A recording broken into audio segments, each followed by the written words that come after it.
It was about 5 or 6 weeks ago that Victoria spoke to a group of 600 people at a Rotary Club, and she's going to be giving the same speech to us today. And I saw it, I think a week or so after it hit the web, it started going around, and so I quickly got on the phone and talked with her dad Zane and invited them here. And so we have a very special treat. So Victoria, come on up, do your thing. Go up.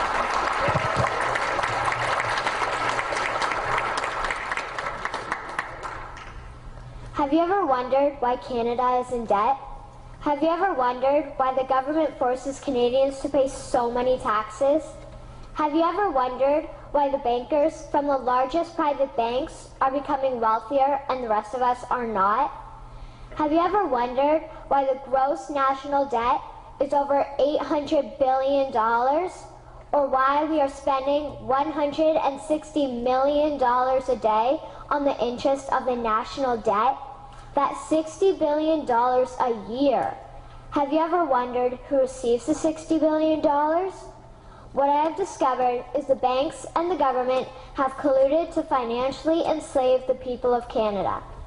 I will share with you 3 important points of reference which will hopefully spark enough interest and concern for you to continue the research on your own and to engage your government to stop this criminal act against the people of Canada. First, we will briefly examine the Bank of Canada. Second, we will see how our banking system works today. And lastly, I will offer a viable solution that we can petition our government to implement. A very little known figure in Canadian history is J.L. Gradon McGeer. He was a lawyer, Member of Parliament, and Mayor of Vancouver. His contribution to Canada is probably the greatest in our history. He championed the creation of the National Bank of Canada, whose sole purpose is to create and manage Canada's money. It was formed on July 3, 1934, and owned by all Canadians. Until the 1970s, because of the Bank of Canada, Canada's national debt was held at a constant, manageable level, until the government decided to implement what we now have as our modern-day banking system that is robbing the Canadian people. So how are they robbing us? Allow me to explain how our private banks and government work today. First, the Canadian government borrows money from the private banks. They then lend the debt-based money to Canada with compounded interest. The government then continues to increase taxation of Canadians year after year in order to pay back the interest on the exponentially growing national debt. What results is inflation, less real money for Canadians to spend into our economy, and the real money being used to pad the pockets of the banks. Also, the government gave the banks the ability to loan out money that doesn't exist in the form of loans. When a bank gives you a mortgage, which literally means a death pledge, or a loan, they don't actually give you money. They click a key on a computer and generate the fake money out of thin air. They don't actually have it in their bank vaults. Presently, the banks only have $4 billion on reserve, but they have loaned out over $1.5 trillion. To quote Graham Towers, each and every time a bank makes a loan, a new bank credit is created. New deposits, brand new money. Broadly speaking, all new money comes out of a bank in the form of loans. As loans are debt, then under the present system, all money is debt. What I find interesting is even Jesus, in Matthew 21, drove out the money changers in the temple because they were manipulating the currency to steal money from the people. The private banks are just like the money changers in Matthew 21. They are defrauding and robbing the people of Canada, thus their freedom, and they need to be stopped.